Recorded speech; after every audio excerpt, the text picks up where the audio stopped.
Love, peace, and positivity to all of my diary readers. Hey you guys, it's Dinah here and I'm back again with another video. I actually had wanted to record a video yesterday and it was going to be all about the love of God and just like how his love and grace is just evident, but I actually ended up not recording it.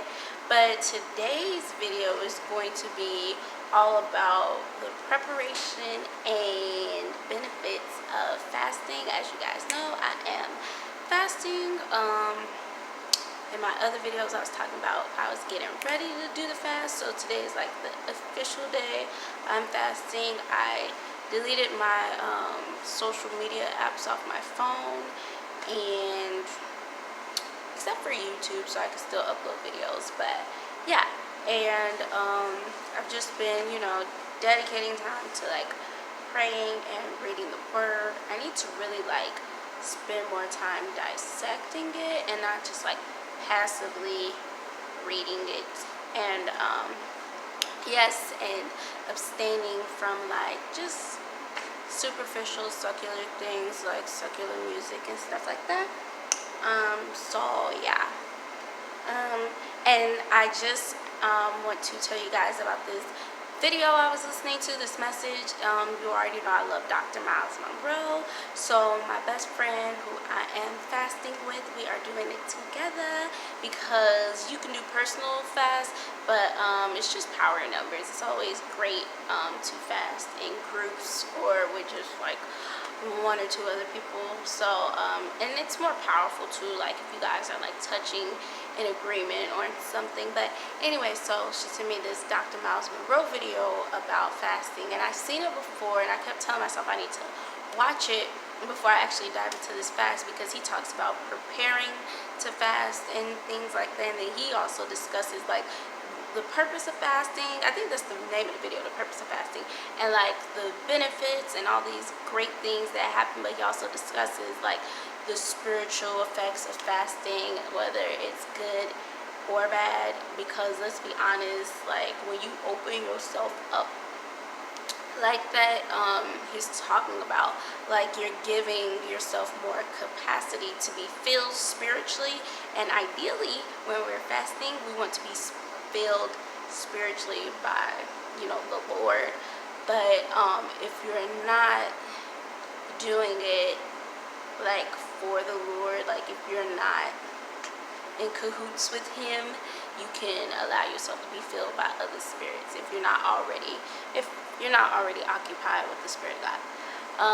But I'm gonna leave that video down in the description box below. It is really great. I pray and encourage you guys to watch it in its entirety. It is so beneficial. And as always, I hope you guys are joining me on my fast. Do your own personal fast. Maybe you and your family, or you and your best friend or spouse or whoever are going to be fasting for this month of September, as I stated previously. But once again, I'll say I am fasting for spiritual cleansing and purging, because goodness knows I need it.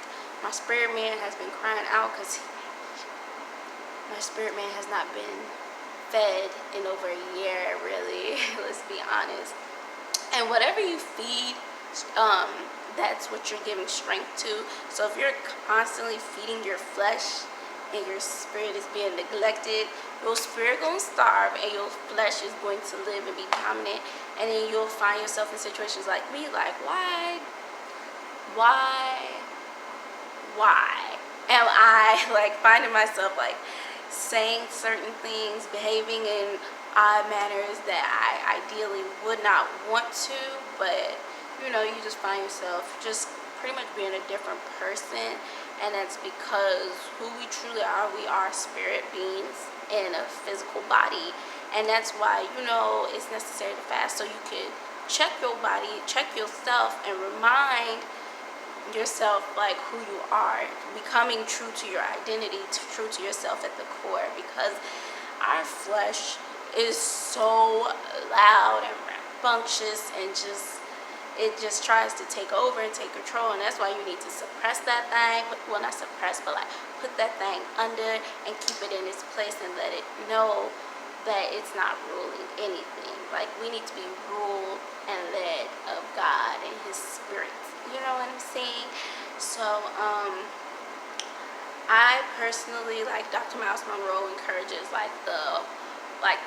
Jesus fast, not necessarily 40 days and 40 nights, but like 21 days of like abstaining from food, and that's an adequate amount of time to truly starve your flesh.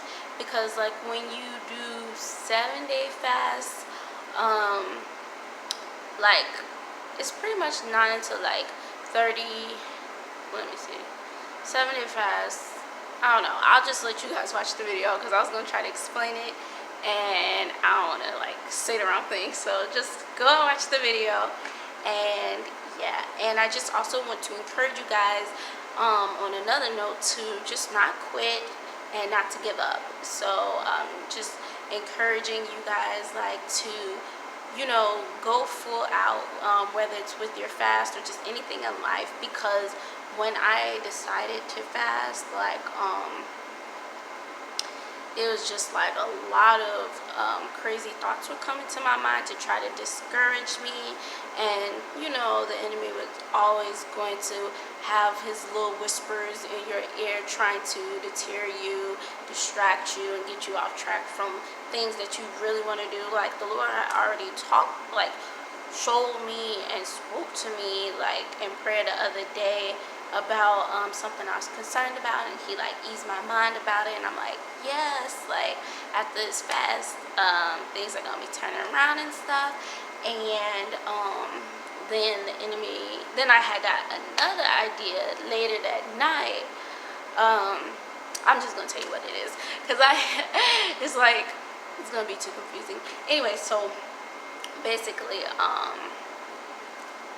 am I gonna say?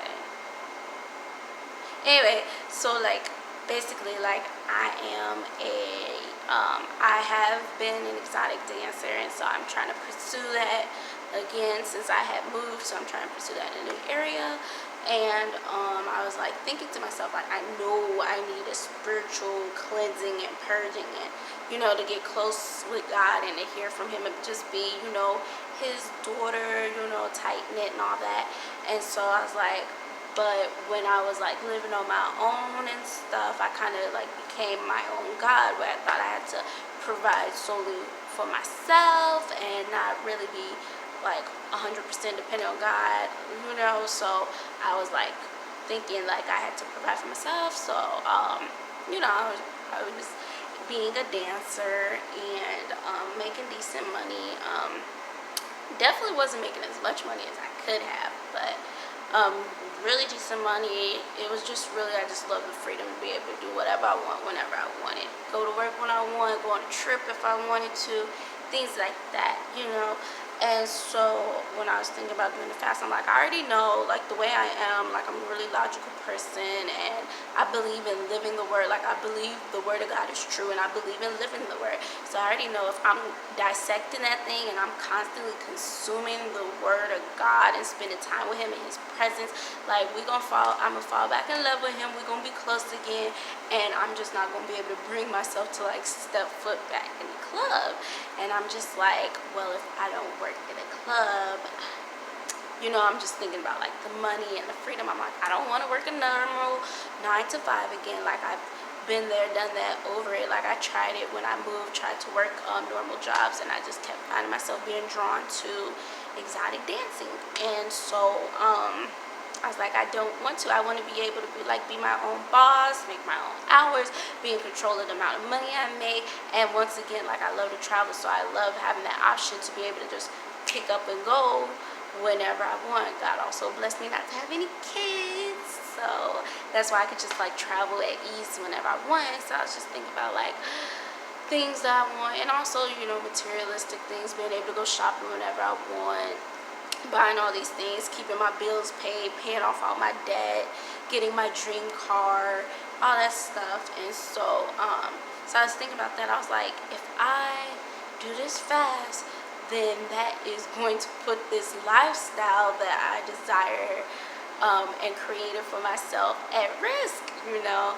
And then, you know, he had to remind me and check me and was like, have I not always been providing for you before you started dancing and living on your own? And then I always take care of you, make sure everything was paid, make sure when you did live on your own, your bills was paid on time and all this stuff. And I'm like, yeah. And he also like was letting me know like of another source of income in a legit manner, like how I'm putting out content and stuff and doing the work of the Lord, like, you know, encouraging you guys and things like that. Like when I created this YouTube channel, it was solely for the, you know, just the love of sharing Christ with others. Like I love talking about God to people. Like anybody who know me know, no matter what, my whole conversations are always positive, and 85% of the time, or 75, anywhere in that range, 70 to 89% of the time, I'm talking about God. You know, like I just can't not talk about him. So that's why I made this YouTube channel. I wasn't thinking about making money or blowing up or getting popular. I was just hoping like when people are going through something, they scroll through, type in the search engine, you know, that my video will pop up and be a motivation to somebody. But lately I've been realizing that this could also be a source of income, because which would give me that, you know, that financial freedom and ability to just pick up and go travel and see the world at when I want, because as I'm like producing content and I'm giving, you know, motivation and value to others, you know, I'm making, you know, my channel more valuable. And you know, so I basically would be able to make money off YouTube by doing these videos. And I really feel like after the fast, I really feel like the channel is going to blow up, and you know, it's going to be a way for me to, you know, still do the things I want, still be able to pay my bills, pay off my debt, and travel and stuff like that. And so that was the realization I received when I was in prayer and all that stuff. So later that night, once I was like, okay, cool, you know, I really strongly feel and believe that. And so I was like, okay, cool. So later that night, then all these crazy thoughts and ideas came to my mind, like, oh yeah, we gon' I moved out. I moved back to the Midwest in May, and I had been living in Arizona for like 18 months, from like January last year up until like the first week of May this year. So yeah. And what happened? Keep losing my train of thought, so sorry, I'm saying a lot. Basically, the reason I came out here, I decided that I wasn't gonna like stay initially. I thought I was just going to be here until like the end of November and leave before winter hits, because I don't like the cold. And then I thought I would stay longer once I actually got here and was like helping out family and stuff. But now I'm kind of like done helping out the family, so I don't really have a reason to be out here anymore, because anybody who has spent time with me after being in Arizona, they know I prefer the desert. I prefer the west side over the Midwest. Like, I love Arizona. I'm not really feeling the Chicagoland area. And when I say Chicagoland area, I mean like Chicago, south suburbs of Chicago, and even like East Indiana, no, West Indiana, so Northwest Indiana. Yeah, because I've been in those places and been staying out there, and so yeah, so I like Arizona best. But I never wanted to like actually move back there. Like, I wanted to move forward to a new place. But since I'm like, as I said, done with my work out here, I was like, there's really no reason to stay out here. Like, I could just do as I initially planned, you know, save up money to get my own vehicle. And once I have enough money for my own vehicle, and, you know, save up a little more money for the actual road trip, and save up some money for housing, then, you know, move back to Arizona. And so that's what I was like thinking. And once I had that thought to like go back to Arizona, all these crazy thoughts came to mind, like about wilding out, like living completely insane. Like, I tell people I be wilding now, but I had thoughts like of doing outlandish things that I'm not currently doing right now. And so I was like, what the heck? So basically, it was just like, just like little scenarios sent from the enemy to try to distract me, about, what I'm really supposed to be doing. And then this morning when I was like trying to be in prayer, those thoughts came to mind like, oh, why are you trying to fast? Why are you, stop pretending and fooling yourself like you're not gonna go through with it, because it was getting real when I was like realizing like I'm giving up. I'm already vegetarian, but I wanted to try to do like a vegan fast. And so I was giving up dairy, and I love cheese. So I would be giving up dairy, sweets, like no sugars, no honey. What else? Dairy, honey. I really can't think of anything else. And so I was like thinking like, what am I gonna eat and stuff? And ideally you really shouldn't be eating anything, but I'm easing my way into that type of fast. I used to be able to do that, not right now. So we easing our way into it, okay? And so I was just thinking about how hard it was gonna be, and also not just that aspect, but the aspect of like replacing things that I normally would do, like calling friends and just talking about nonsense, and being on social media, just messaging people because I'm bored, and just replacing that time with like genuinely reading and studying His Word and prayer, or just reading like those other reading materials that I told you guys about. So I was like, dang, this is gonna be hard, because I was up last night and I felt so lonely, and I was like, I want to call somebody and talk to somebody. I was like, I need some friends. And then the thought came to my mind, like, oh, you need to be talking to the Lord if that's the case. That's what He wants. He wants us to spend time with Him. And so anyway, so it was feeling real, and so the temptation came to like, forget the fast, don't go through it. You already made up your mind. You going to Arizona, go twerk on the pole for a living, be a dancer, live ratchet and wild and carefree. Be your own God, not worry about consequences or anything. You already saved. You ain't got to worry about your salvation. So just do you for you. Sorry if you guys hear noises. Yeah, I'm at my friend's house. But basically, that was pretty much like the temptation. And so I was like thinking about like not going through with it. But the reason I said like push through is like, I'm just like the type of person, like I have like a low-key gangster mentality, like nobody is going to bully me. And so I was like, no, I made up my mind to do this, and I'm going through with it. So I continued in my prayer, and I read my word. Like I said, I ain't dissecting it like I need to, but I read it. And so I just wanted to encourage you guys, like, the benefits of freaking doing this is going to be so amazing. Like, once you get through, you're going to be like, I'm glad I stuck with it. So if you guys are decided to join me on this fast or do your own fast, whatever the case may be, freaking go through with it. Like, don't really tell people. You don't need to be broadcasting it. Like, I mean, I am for encouraging purposes, but I'm not like going around broadcasting like I'm freaking fasting, so like, make sure you keep yourself up, keep looking healthy, moisturize your skin. Don't be out here looking like you struggling, because then that's going to be so unattractive, and ain't nobody going to want to be doing it. They're going to be like, ooh, it look harsh, you know what I'm saying? So yeah, like, keep whatever you set your mind to do, go through with it, because the benefits is going to be so amazing, and you're going to feel so good about yourself that it's going to make you want to keep going up and level up and go higher and keep pushing the bar. And that's what I really enjoy. So I'm going to end the video here. I hope that was an encouragement to you all, and as always, peace, love, and positivity, you guys. Bye.